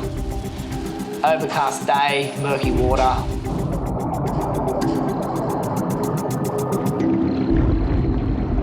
Shitload of fish, mate. I remember saying, mate, let's wrap it up. We've been out for about an hour. As I look out to sea, I saw a couple of birds lift, and I just saw this fin just cruising through the water. Oh my God! Oh, Maxi, no! Maxi, no! Yeah, he's a little scared. Click was telling me to slow down, stop doing quick movements. 100% shark! Maxi must confirm if the fin is a shark or just a dolphin. Then another call comes in at the tower. Bondi Lifeguards, Jesse speaking. Okay. There's a shark. Everything's happening. Wait, I'll send someone up there right now. Oh, wait. We've got someone having a fit at North Bondi RSL. Deano and Jake respond to the reported incident at North Bondi, while Jesse waits for Maxi's response.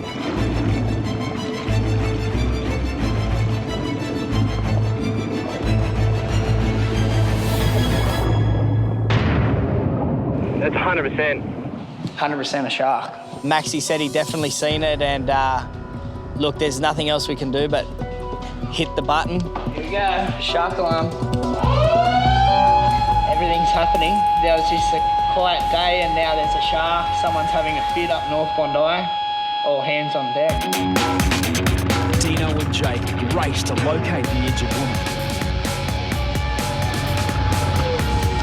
Shark alarm's blaring, and we got the rhino parked in the way so we didn't get run over, and we're sort of assessing the patient. And you can feel my hands, everything like that? Yes. Okay, pull back on my hands with your toes. Pull back. Keep your head down. Pull back. That's it. Any pain when you do that? What about when you push down like that? Any pain? She had quite a serious wound on the back of her head, and then we started to be concerned about concussion. This is Leela, she's 21, she's just had a stack on a skateboard. We've done a primary assessment. There's obviously a fair egg on her head and some blood coming out near my hand. These guys have been looking after her. Yeah. She did fit before we originally come down for a fit. Yeah. No previous illness. She lose consciousness? She lost consciousness because she's put in a couple seconds. There's a solid egg under my right hand. So you can really see the blood. What day is it today? Today is...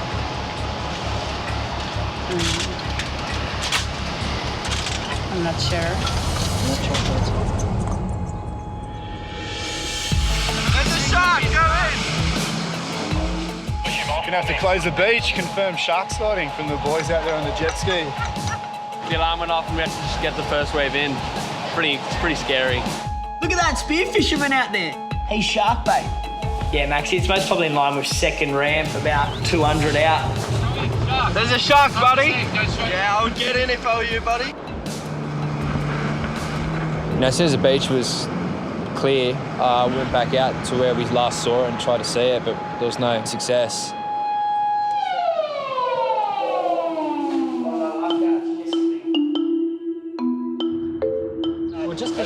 She had a nasty blow on her head, but I think the hair sort of absorbed a lot of the blood and helped it clot. At North Bondi, Brazilian skateboarder Layla may have suffered a concussion. She's prepped for hospital and further tests. On the water, lifeguards want to reopen the beach to swimmers, but can't be sure there isn't still a shark in the bay. They call for assistance. We only usually call Lifesaver 1 if something really big happens, where, you know, we need the bird's eye view. They were very, very low, and I was like, they're onto something here. We have spotted a shark. It's probably no bigger than a metre. I don't know if Maxi's seen a different shark, but yeah, Lifesaver 1 said that they seen a 1 metre shark. You know, it's definitely the shark that we saw was bigger than 1 metre. There's not much more we can do for you guys today. We'll be heading back to the Bondi Beach. Thanks for your call. Copy Lifesaver 1, Bondi Lifeguards out. Lifesaver 1 heads back to base, but Bondi's lifeguards patrol for another hour to make sure no sharks, big or small, remain in the bay. The beach is open, guys.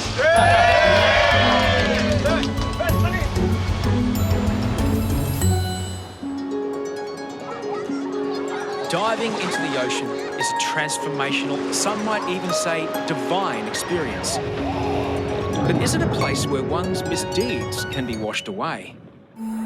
I was attending a patient towards North Bondi, and as I was finishing up, I looked to the very north corner. Central, what have we got going on in the corner? I can see 30, 40 people standing in the rip with some sort of very strange behaviour or a baptism or something going on. Dean, there's some religious guy up there doing some religious stuff. That's what religious guys do. Go,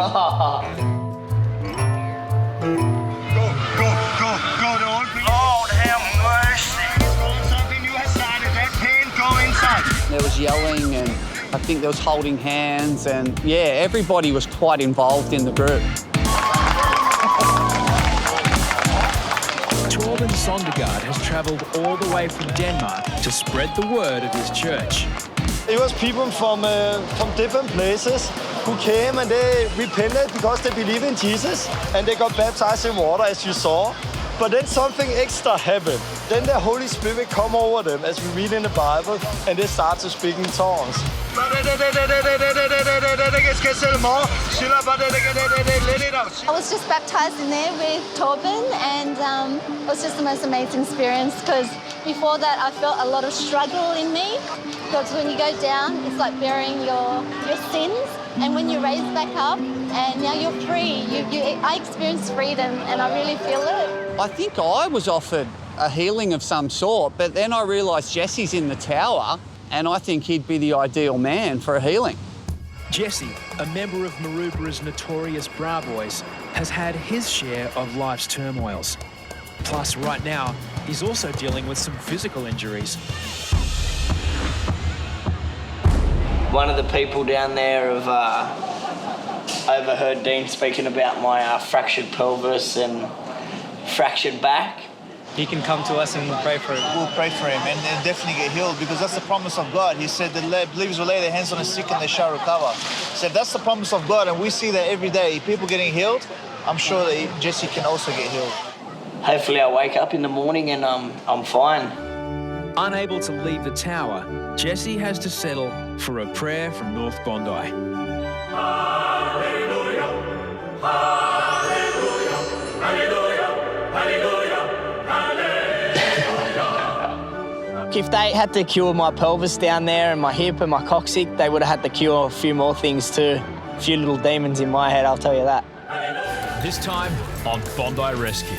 A kayaker lost at sea. We had to launch a jet ski as quick as possible. But it's the buggy that needs rescuing. Oh, shit. Oh, no. A spear fisherman is terrified. Look at him, he's just standing on that one rock. By a very large sea creature. Get in there, mate. And when a giant penguin causes a commotion, A penguin? Bondi's very own Joker answers the call. Holy smoke, Batman. Bondi's lifeguards have been protecting beachgoers since 1913. There's not much they haven't seen before. We do have an operations manual, and we try and have everything in that operations manual that happens on the beach. But on the busiest beach in Australia, the operations manual is constantly rewritten. You think you've done the biggest rescue? Oh, do you think you've done the biggest surf? You think you've had your worst wipeout? But this beach just keeps throwing the book at you. You've got to stay alert and ready for the next big thing you're going to get hit with. A guy ran up to the tower. Let us know that there was someone with a fin chop. We've got a lady who's crouched over who looks like she's in a lot of pain, huh?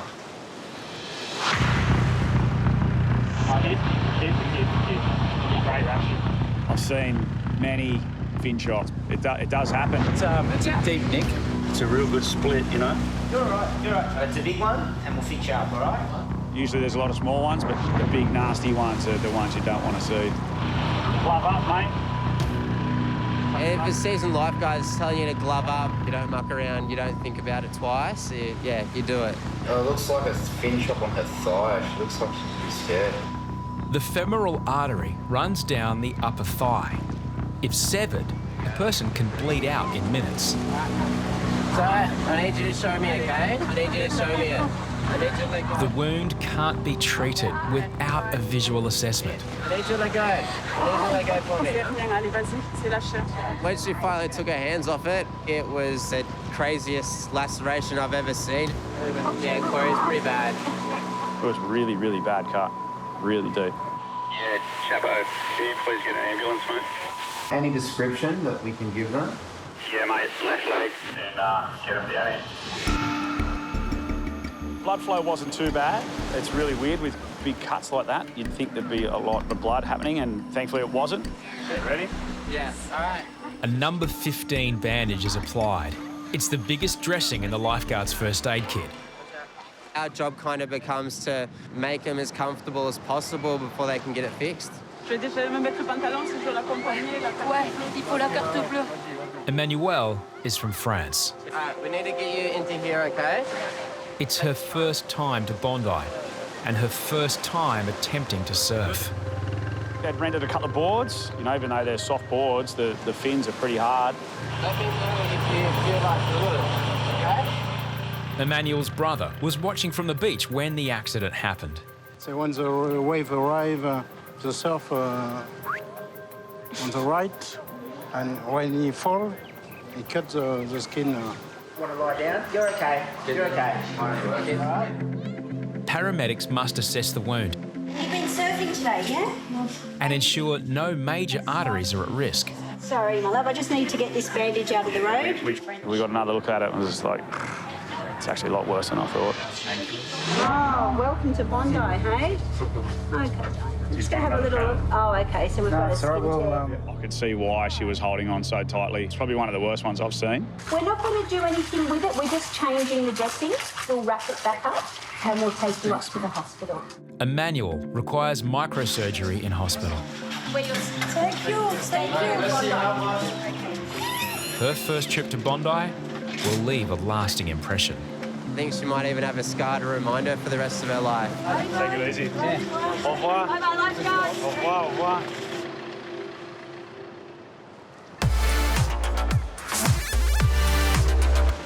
Bondi's lifeguards deal with a myriad of emergencies along this 1 kilometre stretch of sand.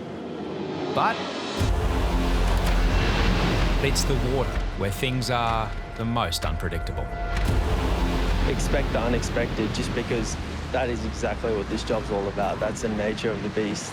And often, all it takes is a report from the public.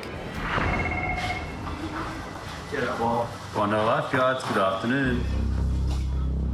We were just told that there was a kayaker seeing off Dover Heights, and then 5 minutes later they couldn't see him. He was capable paddler.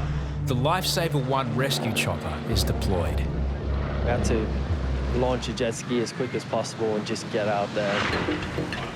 So go for your lives, guys. Take 2 people. What's the top? Radio, lightning. You're a bit nervous to go because you just don't know what you're going to get on the other side of the rocks.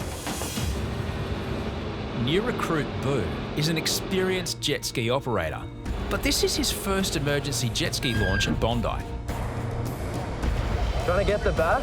I'll get this. There's a bit of swell running and there was a bit of a shore break as well, and the ramp's pretty steep at the moment. This is going to be hard.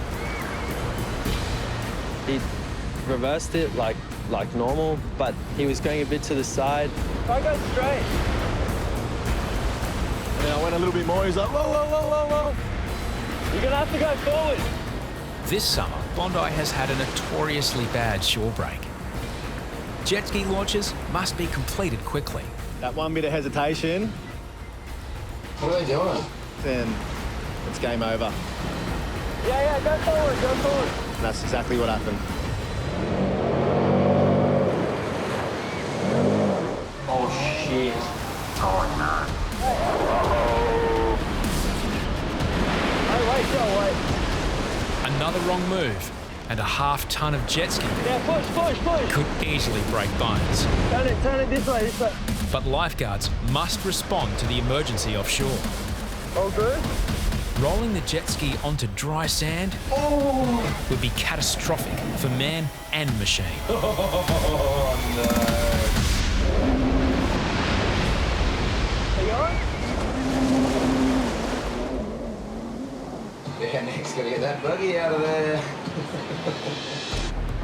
On his lunch break, Jesse notices the commotion. Wait, go get the other buggy. Jump in. Where's that absolute shocker? Jesse is faced with a quickly rising tide. I need to get this buggy out before it either gets sucked out to sea or it doesn't work again. Jackson, push this. Wait. Go.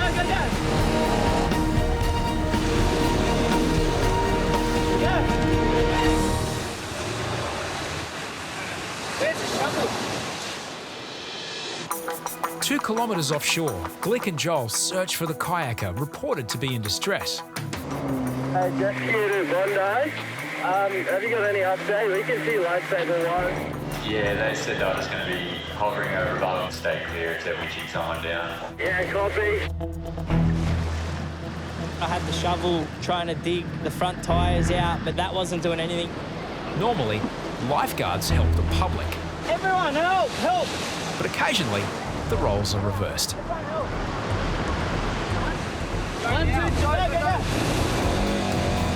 Jesse puts one foot on the accelerator, Kick up! the other foot helps push.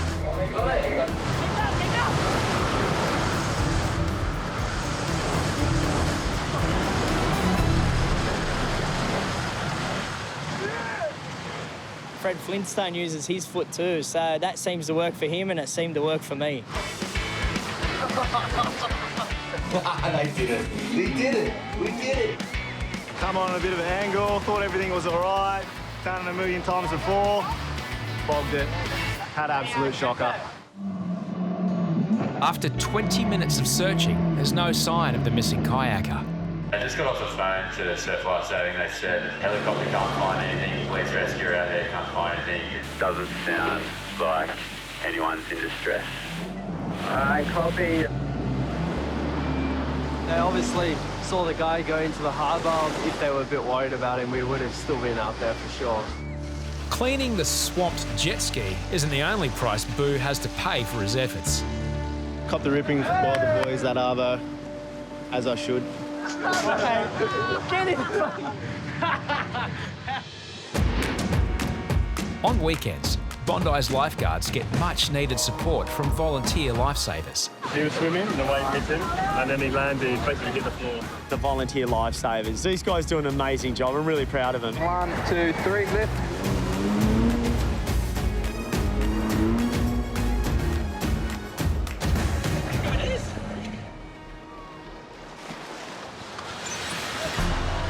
I've got a couple of heads maybe in the south corner. I'd head down there. The clubbies are out there. A clubby was waving for help and he had 2 people on his board in trouble. Loaded with 2 people, the lifesaver is dangerously close to the reef. You've got a lot of swell pushing in there against the rocks, and obviously the rip runs around the back of the iceberg, so you kind of get trapped between rocks and waves, and it can be really tricky. Yeah, also, Harrison, just north of the clubby, there's one bloke. He might need a hand as well. Any delays could leave the volunteer lifesaver vulnerable to the reef. I have to prioritise who's drowning and who can keep themselves afloat for a bit longer. Reidy, where are you at, mate? Harrison's doing a rescue. I've got a clubby doing a double rescue behind the reef. Start heading down there. I went to the first guy who I thought was in more need of assistance. And he told me he was okay.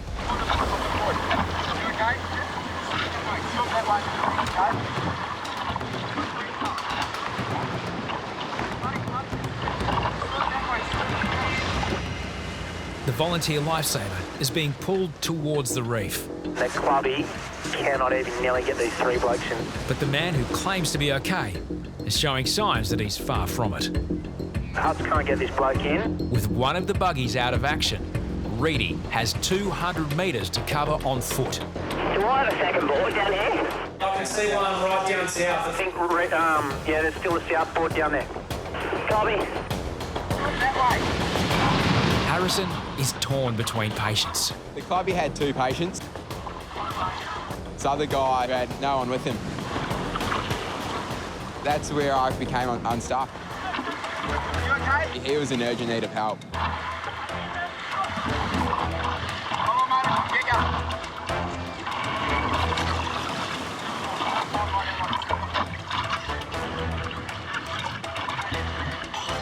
So I knew I had to get him in as soon as I could because I need to go back out and grab these other guys.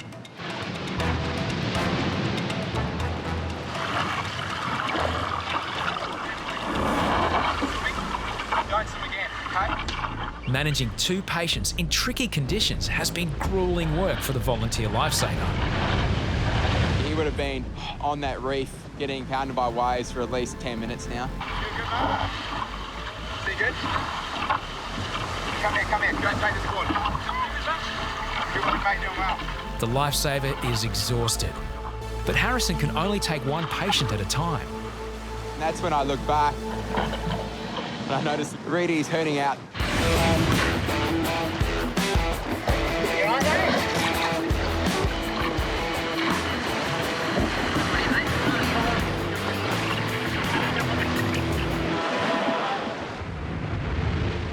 Tevin is on a working holiday from Canada. After 20 minutes stuck in the south corner, he's short of breath. I was shook up, though. You always hear about people getting scared. I was like, it's nothing. Why are you actually out there? It's crazy. I'm a smoker too, so that doesn't help. Despite a delay, Harrison eventually made the right decision. Without the help of lifesavers and lifeguards, 3 people could have died. We got a bit caught short there, that's for sure. The volunteers, this first patrol, they did an unreal effort holding them up. Everyone worked well there, you know, the volunteers and us lifeguards worked well as a team. Senior lifeguard Harries is notorious for his unusual behaviour. That's a breathing apparatus. And on a beach where anything can happen, he's met his perfect match. It's been a 21-year journey as a lifeguard on Bondi Beach, and the crazy, weird things I've seen are just keep outplacing themselves every day. Cars landing on the sand. Your teeth are down there. Hold on one sec. Boats arriving on the shoreline. This captain's not going down with ship. And people doing their wacky things. You think you've seen it all, and then it just throws you another beautiful surprise. Good morning, Bondi Lifeguards. Really? Yeah, I can see it. Yeah, cheers for that. Thank you. Bondi Central to North Tower. Guys, just put your binos out here, flat rock. Divers had to climb up the rocks to get away from the seal.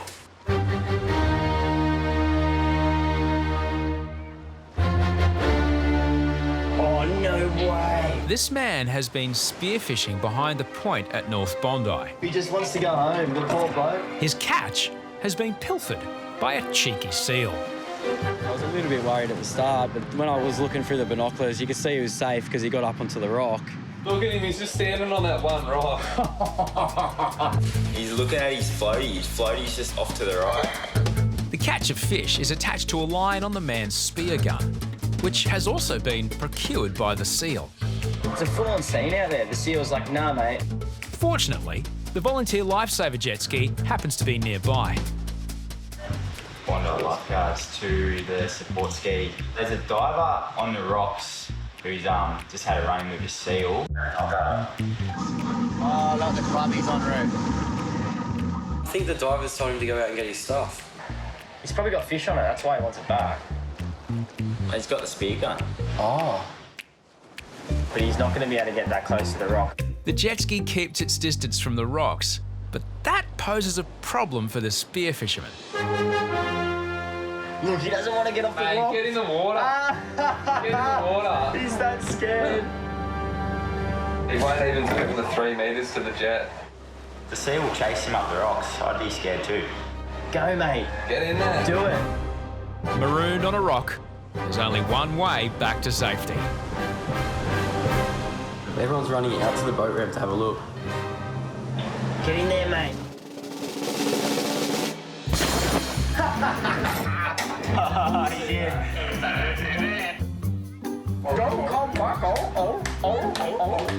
29-year-old Mesalame is originally from Fiji. It's only the second time he's been spearfishing. I thought it was a suck, but when it popped up, then I saw the seal. Then I was going shoo. He was a lovely bloke. Never seen a seal before in his life. I don't know, hopefully it hasn't ruined his perspective on seals, because they're generally friendly creatures. Yeah, I'm so scared now for seals.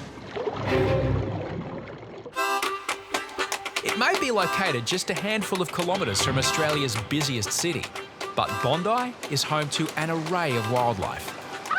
And some visitors have come a very long way.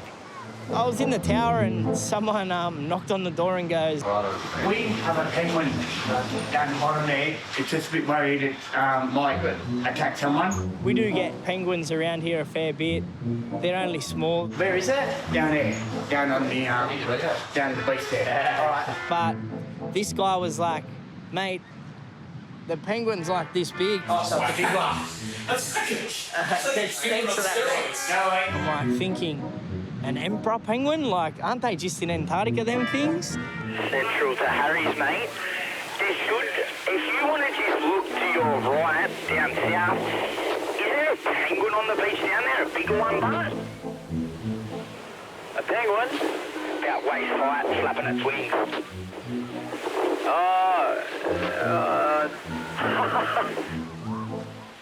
Holy smoke, Batman.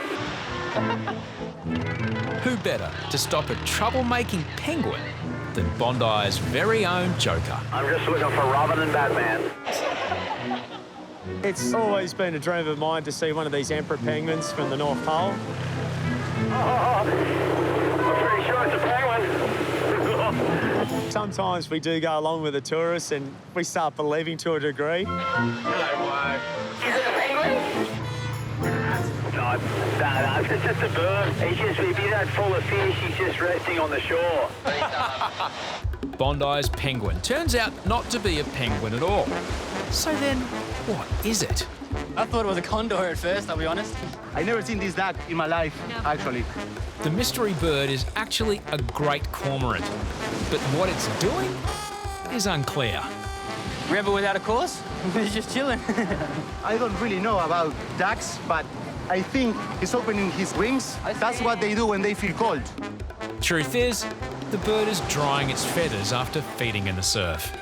He was close to the icebergs and he'd been at the bistro. The two things that don't mix, eating and swimming.